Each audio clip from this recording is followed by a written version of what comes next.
Hi hello friends, എല്ലാവർക്കും നമ്മുടെ സുമി മുഫാസ് ഇൻഷോട്ടിലോട്ട് സ്വാഗതം.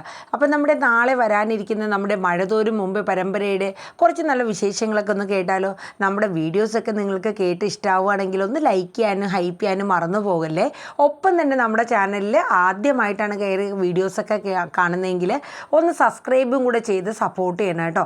നിങ്ങളുടെ സപ്പോർട്ടാണ് നമ്മുടെ മുന്നോട്ടുള്ള വിജയം. അപ്പം നമ്മുടെ ഇതേ ചാനലിൽ തന്നെ നമ്മൾ സാന്ത്വനം 2 കൃത്യം 6 മണിക്ക് അപ്ലോഡ് ചെയ്തിട്ടുണ്ട്. നാളെ വരാനിരിക്കുന്നതാണ്. അപ്പോൾ എല്ലാവരും നല്ല രീതിയിൽ നമ്മുടെ ചാനലിൽ ഈ പരമ്പരകൾ സപ്പോർട്ട് ചെയ്ത് തരണം. അതുമാത്രമല്ല, നമ്മുടെ മറ്റൊരു ചാനലായ സുമി മുഫാസ് മൺസിൽ കാറ്റത്തെ കിളിക്കൂടും, ഇവർ വിവാഹിതരാൽ, പവിത്രം അപ്കമിങ്ങും ഇപ്പോൾ ഇടുന്നുണ്ട്. അതെല്ലാം നിങ്ങളൊന്ന് കണ്ട് സപ്പോർട്ട് ചെയ്ത് തരണേ. അപ്പോൾ നമുക്ക് നാളത്തെ വിശേഷത്തിലോട്ട് പോയാലോ. അങ്ങനെ നമ്മുടെ അലീന നെടുമ്പുരയ്ക്കൽ വീട്ടിൽ നിന്ന് യാത്ര പറഞ്ഞിറങ്ങുകയാണ്. എല്ലാവരുടെയും മുഖത്തിനൊക്കെ വല്ലാത്തൊരു പ്രയാസമാണ്. കൃഷ്ണമോളാണെങ്കിലും ശരി, രോഹിത് ആണെങ്കിലും ശരി, ബാലചന്ദ്രൻ്റെ കണ്ണുകളൊക്കെ നിറയാണ്. പക്ഷെ ബാലചന്ദ്രൻ അത് മക്കളുടെ മുന്നിൽ ഒന്നും കാണിക്കാണ്ട് തന്നെ വണ്ടിയിൽ കയറി അങ്ങ് ഇരിക്കുകയാണ്. കാരണം എന്തെന്ന് വെച്ചാൽ തൻ്റെ മനസ്സ് കയ്യിൽ നിന്ന് പോയി കഴിഞ്ഞാൽ തൻ്റെ മക്കൾ അതിനേക്കാൾ, കാരണം അവരെ പറഞ്ഞ് മനസ്സിലാക്കിപ്പിച്ചാണ് ബാലചന്ദ്രൻ ഇരുത്തിയിരിക്കുന്നത്. കാരണം നിങ്ങൾ അലീനയുടെ മുമ്പിൽ ഒരിക്കലും കരയരുത്, കാരണം അവൾക്കതൊരിക്കലും താങ്ങാനാവില്ല എന്നുള്ളതൊക്കെ ബാലചന്ദ്രൻ 3 പേരെടുത്തും, രോഹിത്തിൻ്റെ അടുത്തും ബബിതയുടെ അടുത്തും അലീനയുടെ അടുത്തൊക്കെ പറഞ്ഞ് മനസ്സിലാക്കിയിട്ടുണ്ട്. അലീനയ്ക്ക് എന്തെന്നില്ലാത്തൊരു മരവിപ്പ് മനസ്സിനൊക്കെ. ഈ വീടും തൻ്റെ കൂടപ്പിറപ്പുകളും, താൻ ഇവിടെ നിന്ന് പടിയിറങ്ങുകയാണ്, ഇനി തനിക്ക് ഈ വീട്ടിൽ വരാൻ പറ്റുമോ, എൻ്റെ കൂടപ്പിറപ്പുകളെയൊക്കെ കാണാൻ പറ്റില്ലേ, അങ്ങനെയുള്ള 100 ചിന്തകൾ അലീനയുടെ മനസ്സിൽ കടന്നു പോകുന്നുണ്ട്. അപ്പോൾ ആ സമയം അലീന എല്ലാവരുടെ അടുത്ത് യാത്ര പറയണം. അപ്പോൾ നമ്മുടെ ബബിതയെ കണ്ടില്ല. അപ്പം അലീന ചോദിക്കുന്നുണ്ട്, അല്ല ബബിത എന്തിയാ? അപ്പോൾ കൃഷ്ണമോൾ പറഞ്ഞ് റൂമിലുണ്ടെന്ന്. അങ്ങനെ റൂമിലോട്ട് ചെല്ലുന്ന അലീന നമ്മുടെ ബബിതയെ നോക്കുമ്പോൾ ഭയങ്കര സങ്കടമാണ്. മറ്റുള്ളവരുടെ മുമ്പിൽ കരയണത് അല്ലെങ്കിൽ അത് കാണിക്കുന്നതും ബബിതയ്ക്ക് ഇഷ്ടമല്ല. ബബിത അങ്ങനത്തെ ഒരു ക്യാരക്ടറാണ്. ആ ഉള്ളിലെ സ്നേഹം ഒരുപാട് പുറത്ത് പ്രകടിപ്പിക്കുന്നതും ബബിതയ്ക്ക് ഇഷ്ടമല്ല. ആ ഒരു രീതിയിലാണ് ബബിത കാര്യങ്ങളൊക്കെ ഡീൽ ചെയ്യണത് കേട്ടോ. അങ്ങനെ കരഞ്ഞുകൊണ്ടിരിക്കുന്ന ബബിതയെ കെട്ടിപ്പിടിക്കുകയാണ് നമ്മുടെ അലീന. എന്നിട്ട് കുറേ കാര്യങ്ങളൊക്കെ പറയുന്നുണ്ട്. മോളെ, നീ കരയണ എന്തിനാ? ഒന്നുമില്ല, പോകുന്നവർക്കൊക്കെ പോവാലോ, പൊക്കോ എന്നൊക്കെ ഇങ്ങനെ ബബിത പറയുന്നുണ്ട് കേട്ടോ. അങ്ങനെ അവളുടെ വിഷമമൊക്കെ കുറേശ്ശെ മാറ്റി അവൾക്ക് ഉപദേശമൊക്കെ കൊടുക്കുന്നുണ്ട്. മോളെ, ഈ കുടുംബത്തിലെ എല്ലാ കാര്യങ്ങളും, അച്ഛൻ്റെ ആയിക്കോട്ടെ അമ്മയുടെ ആയിക്കോട്ടെ അതുപോലെ കൃഷ്ണമോളുടെയും രോഹിത്തിൻ്റെ എല്ലാ കാര്യങ്ങളും നീ കണ്ടറിഞ്ഞ് എല്ലാം ചെയ്യണം. ഒരു മൂത്ത പെൺകുട്ടി എന്ന രീതിയിൽ എല്ലാം അറിഞ്ഞ് മനസ്സിലാക്കി മോള് ചെയ്യണം കേട്ടോ എന്നൊക്കെ പറഞ്ഞു കൊടുക്കുകയാണ്. എല്ലാം തല ഉലുക്കുന്നുണ്ട്. കാരണം വിങ്ങി പൊട്ടിപ്പോവേണ്ട ബബിത. കാരണം അലീന ഇല്ലാത്ത ഈ വീട് ഉറങ്ങിയൊരു വീട് പോലെ. തൻ്റെ അമ്മ ഇവിടെ ഇല്ലെങ്കിൽ പോലും തനിക്ക് ഇത്ര പ്രശ്നമല്ല. അവർക്ക് 3 പേർക്കും അമ്മ ഇല്ലെങ്കിൽ കൂടി ഞങ്ങൾക്ക് അത്ര ബുദ്ധിമുട്ടില്ല. അവസാന നിമിഷത്തിൽ ബബിത സങ്കടപ്പെട്ട് അങ്ങോട്ട് കെട്ടിപ്പിടിക്കാൻ കേട്ടോ അലീനെ.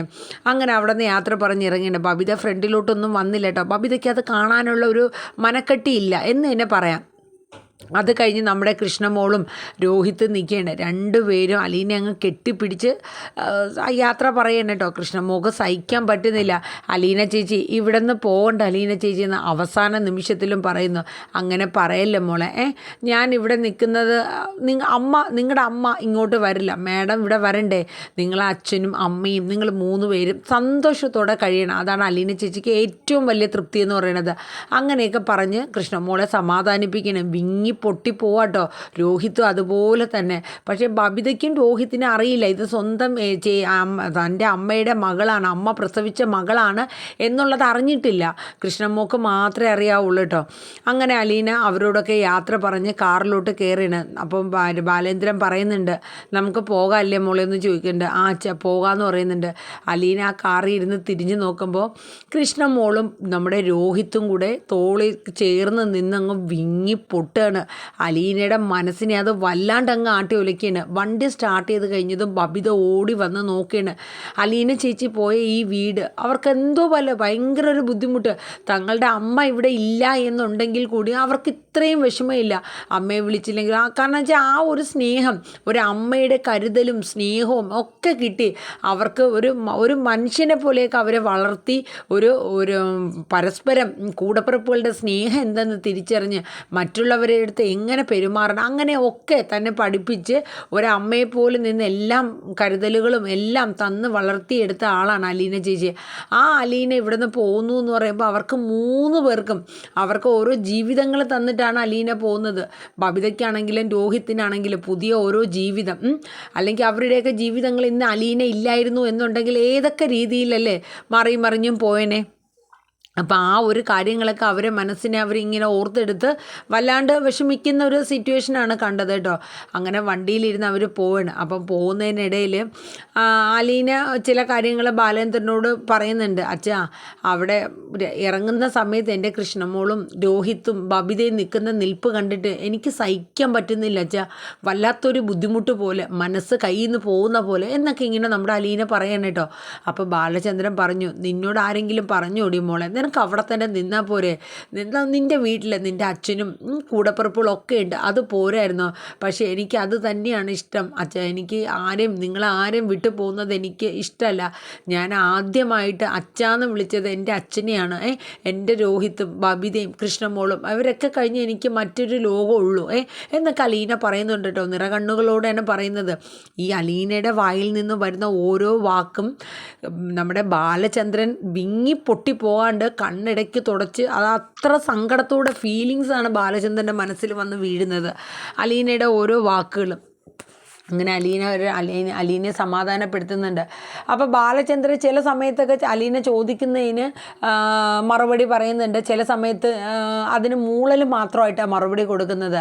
അലീനയ്ക്ക് അന്നേരം മനസ്സിലാവുന്നുണ്ട് തൻ്റെ അച്ഛൻ്റെ മനസ്സ് ഒരുപാട് വിഷമിക്കുന്നുണ്ട്, കയ്യിൽ നിന്ന് പോകുന്ന പോലെയുള്ളൊരു ഫീലിങ്സാണ്. അപ്പോൾ അലീന ബാലചന്ദ്രനോട് ചോദിച്ചു, അച്ഛാ, ഞാൻ പോകുന്നതുകൊണ്ട് അച്ഛന് വിഷമമുണ്ടോ എന്ന് ചോദിച്ചു. അപ്പോൾ തന്നെ ബാലചന്ദ്രൻ, പിന്നെ ഞാൻ എന്തിനാണ് വിഷമിക്കണേ, ആ ഒരു രീതിയിൽ മനസ്സിൽ അങ്ങനെയൊക്കെ ഒന്ന് ധൈര്യപ്പെടുത്തി അങ്ങനെ ഒരു കൃത്രിമമായിട്ടൊക്കെ ബാലചന്ദ്രൻ പറയാനായിട്ട് ശ്രമിക്കുകയാണ്. എനിക്കറിയാം അച്ഛന് ഒരുപാട് വിഷമമുണ്ടെന്നുള്ള കാര്യമൊക്കെ. അതെ, അച്ഛൻ വിഷമിക്കേണ്ട കേട്ടോ, ഞാനേ ലീവ് കിട്ടുമ്പോഴൊക്കെ ഓടി വന്നോളാം. അപ്പോഴേക്കും ബാലചന്ദ്രൻ പറയും, മോളെ, നീ ഇപ്പോൾ പോകുന്ന വീട്ടിൽ നിനക്ക് എന്ത് ബുദ്ധിമുട്ടുണ്ടെങ്കിലും നീ ഒരു നിമിഷം ഒന്നും ആലോചിക്കണ്ട, നീ അപ്പോൾ തന്നെ അച്ഛനെ വിളിക്കുക, അവിടെ നിറങ്ങുക കേട്ടോ. അതിലൊരു മാറ്റവും വിചാരിക്കേണ്ട, മോൾ ഒന്നും മടിക്കുകയും വേണ്ട, വേറൊന്നും നീ അതും വരും വരായികളെക്കുറിച്ചൊന്നും എൻ്റെ മോൾ ചിന്തിക്കരുതെന്ന് പറയും. എന്നിട്ട് ബാലചന്ദ്രൻ പറയുന്നുണ്ട്, നീ ഇപ്പോൾ എങ്ങോട്ടാണ് പോകുന്നതെന്നുള്ളതും എവിടെയാണെന്നുള്ളതും വല്ലതും നിനക്കറിയാവോ? ഇല്ല, അച്ഛൻ പറഞ്ഞിരിക്കുന്ന കുളത്തൂർ പുഴയ്ക്കൊരു വീട്ടിലെന്നല്ലേ, ഏതോ ഒരു വലിയ വീട്ടിലാണെന്നല്ലേ അച്ഛൻ പറഞ്ഞിരിക്കുന്നത്. അല്ലച്ചാ, എനിക്കവിടെ എന്ത് പണിയാണ്? അടുക്കളയിലുള്ള പണിയാണോ, അതോ ക്ലീനിങ് ആണോ, അതോ ഗാർഡനും മറ്റുമൊക്കെ അങ്ങനത്തെ എന്ത് പണിയാണ് അച്ഛാന്ന് ചോദിച്ചു. അതൊന്നും അല്ല പണി. അതൊന്നും അല്ലേ, പിന്നെ എന്ത് പണിയാണ്? അതെ, നീ ഇപ്പോൾ പോണത് എവിടെയാണെന്ന് നിനക്കറിയില്ലല്ലോ, അത് നിന്നോട് ഞാൻ പറയാം. പക്ഷേ എങ്ങനെ തുടങ്ങണം, എന്താ പറഞ്ഞു തുടങ്ങേണ്ടത്, അങ്ങനത്തെ ചിന്തയിലാണെന്നൊക്കെ പറയും കേട്ടോ. അങ്ങനെ ബാലചന്ദ്രന് പെട്ടെന്ന് കുറേ വിഷമം വരുന്നതുകൊണ്ട് അലീനയ്ക്കത് മനസ്സിലായി. അപ്പോഴേക്ക് അലീന പറഞ്ഞു, അച്ഛൻ വിഷമിക്കേണ്ട, നമുക്ക് വേണമെങ്കിൽ ഇടയ്ക്കൊന്ന് ഇറങ്ങിയിട്ട് കുറച്ച് നേരം കഴിഞ്ഞിട്ട് വണ്ടി ഓടിച്ചാൽ മതി അച്ഛന്ന് പറയുന്നുണ്ട്. അങ്ങനെ ബാലചന്ദ്രൻ അലീനയ്ക്ക് ഫുഡൊക്കെ മേടിച്ചു കൊടുക്കുന്നുണ്ട്. പക്ഷേ അലീനയ്ക്ക് കഴിക്കാൻ പറ്റുന്നില്ല. കാരണം തൻ്റെ അനിയനും അനിയത്തിമാരും ഇപ്പോൾ അവിടെ വിഷമിച്ച് അവരൊന്നും കഴിക്കില്ല, എനിക്കറിയാം എന്നുള്ളൊരു തോന്നലാണ് അലീനയ്ക്ക്. എന്നാലും ബാലചന്ദ്രൻ നിർബന്ധിപ്പിച്ച് അലീനയെ കഴിപ്പിക്കുകയാണ്. ഈ സമയം നമ്മുടെ സ്റ്റാൻലി കുളത്തൂർ പുഴയിൽ ഭയങ്കര ഒരുക്കങ്ങളാണ് വീട്ടിൽ. കാരണം ഇന്ന് ഏതോ ഒരു VVIP വരുന്നുണ്ട്. കാരണം നമ്മുടെ ആൻ്റപ്പനും പൗലോസും ഒക്കെ ഭയങ്കര ഓട്ടത്തിലാണ്. കാരണം മേജർ സാറ് ഇതുവരെ ഇല്ലാത്ത ഒരു ഓർഡറൊക്കെയാണ് തന്നിരിക്കുന്നത്. അടുക്കളയിൽ വേണ്ടുന്ന സാധനങ്ങളൊക്കെ എല്ലാം മേടിച്ച് സ്റ്റോക്ക് ചെയ്യുന്നുണ്ട്. പിന്നെ എന്തൊക്കെയോ വിഭവങ്ങൾ മൊത്തം പൗലോസ് ഉണ്ടാക്കുന്നുണ്ട്. അതുപോലെ തന്നെ ആൻ്റപ്പൻ വീടും പരിസരവും ഒക്കെ വൃത്തിയാക്കി ക്ലീൻ ആയിരിക്കണം. ഇതൊക്കെ അപ്പോൾ നമ്മുടെ സ്റ്റാൻലി ആൻ്റപ്പനെ വിളിക്കും. ആൻ്റപ്പ, ആ കാര്യങ്ങളൊക്കെ എന്തായി? പൗലോസെ എല്ലാം ഓക്കെ അല്ലേ? അപ്പോൾ എല്ലാം മേജർ സാബ് ഓക്കെയാണ് സാർ എന്ന് അവർ പറയും കേട്ടോ. കാരണം പട്ടാളച്ചിട്ടയാണല്ലോ, അപ്പോൾ റൂൾസ് ആൻഡ് റെഗുലേഷൻ ഒട്ടും മാറ്റിയില്ല. ഇടയ്ക്കിടയ്ക്ക് സ്റ്റാൻലി പോയി സിറ്റ് ഔട്ട് ഇരിക്കും. എന്നിട്ട് നോക്കും അവരെത്താറായോ, വണ്ടി എന്തെങ്കിലും വരുന്നുണ്ടോ. അപ്പം ഇവർ രണ്ടുപേരും ശ്രദ്ധിക്കുന്നുണ്ട്, ആൻ്റപ്പനും പൗലോസും ഒക്കെ ശ്രദ്ധിക്കുന്നുണ്ട്. മേജർ സാറിന് ഇന്ന് ആരാണോ ഈ വരുന്നത്? കാരണം ആ മുഖത്ത് വല്ലാത്തൊരു ടെൻഷനും ഭീതിയും ഒക്കെ ഉണ്ട്. എന്തായാലും ഏതോ വലിയ ആളാണ് വരുന്നത്, ഏതോ VVIP സ്വന്തം മക്കൾ വന്നിരുന്നാൽ പോലും ഈ ഒരു രീതിയിലൊന്നും വീട് വൃത്തിയാക്കലോ ഫുഡ് ഉണ്ടാക്കലോ ഒന്നുമില്ല. ഇതിപ്പോൾ ആരപ്പാ ഈ വരുന്നത്? പൗലോസും ആൻ്റപ്പനും അങ്ങോട്ടും ഇങ്ങോട്ടും കിടന്ന് പറയുന്നുണ്ട് കേട്ടോ.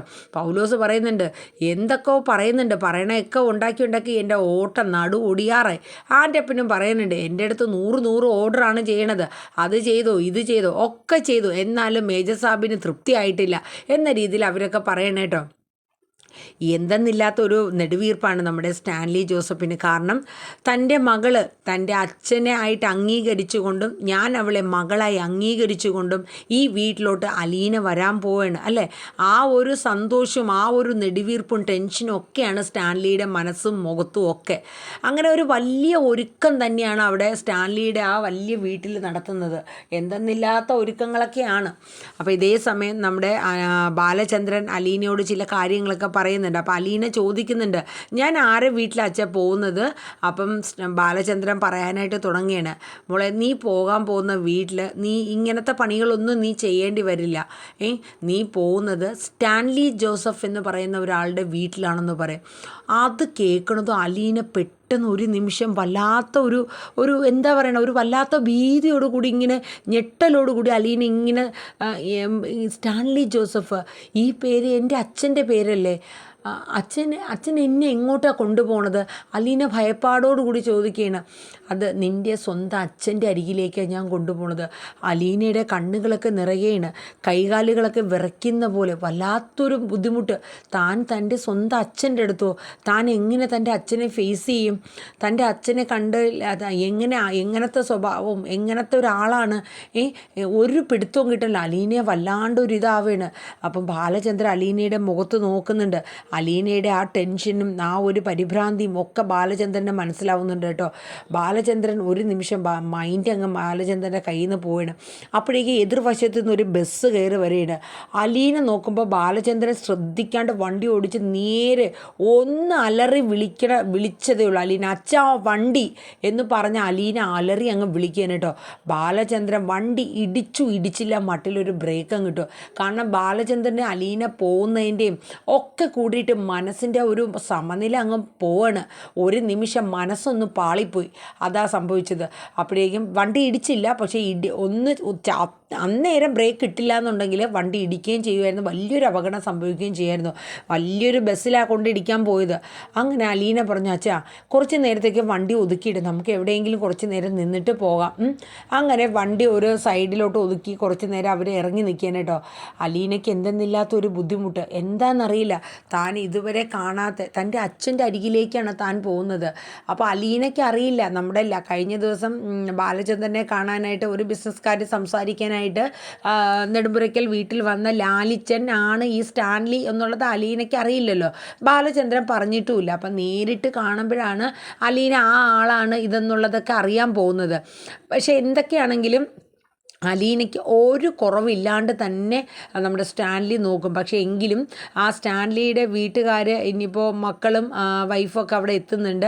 അപ്പോൾ അവരെ കുറച്ച് നേരിടേണ്ടതായിട്ടുള്ള കുറച്ച് കാര്യങ്ങളൊക്കെ വരുന്നുണ്ട്. പക്ഷേ എങ്കിലും സ്റ്റാൻലി ഉള്ളിടത്തോളം കാലം അലീനയ്ക്ക് യാതൊരു ബുദ്ധിമുട്ടും ഉണ്ടാവില്ല. അപ്പം അലീന ഇനി വേറൊരു ലോകമാണ് അലീനയ്ക്ക്. ഒരു അടുക്കളക്കാരിയായിട്ടോ വീട്ടുവേലക്കാരിയായിട്ടോ ഒന്നും അല്ല അലീന പോകുന്നത്. സ്വന്തം അച്ഛൻ്റെ അടുത്ത് സ്വന്തം വീട്ടിലേക്കാണ് അലീന ഇനി പോകാൻ പോകുന്നത്. അപ്പോൾ അതിൻ്റെ വിശേഷങ്ങളൊക്കെയാണ് നമ്മൾ ഈ കേട്ടുകൊണ്ടിരിക്കുന്നത്. അപ്പം ഇന്നല്ലെങ്കിൽ ഏകദേശം ഇന്നല്ല, നാളെ മിക്കവാറും അലീന സ്റ്റാൻലിയെ നേരിട്ട് കാണും.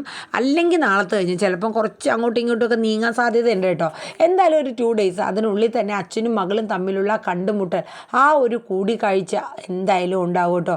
പാവം നമ്മുടെ ബാലചന്ദ്രൻ്റെ അവസ്ഥ, ഇനിയിപ്പോൾ അലീനയെ കൊണ്ടുവിട്ടിട്ട് തിരിച്ച് വരുമ്പോൾ ഉള്ള ആ ഒരു അവസ്ഥ, അത് മാത്രമോ ബാലചന്ദ്രൻ വീട്ടിലെത്തി കഴിയുമ്പോൾ ആ 3 മക്കൾ നമ്മുടെ അലീന ചേച്ചിയെ കൊണ്ടുവിട്ടിട്ട് വന്നു, അവർക്ക് അവരുടെയൊക്കെ ആ മനസ്സ്, കാരണം അത്രയേറെ സ്നേഹിക്കുന്നുണ്ട് അലീനെ അവർ 3 പേരും ബാലചന്ദ്രനും ഒക്കെ.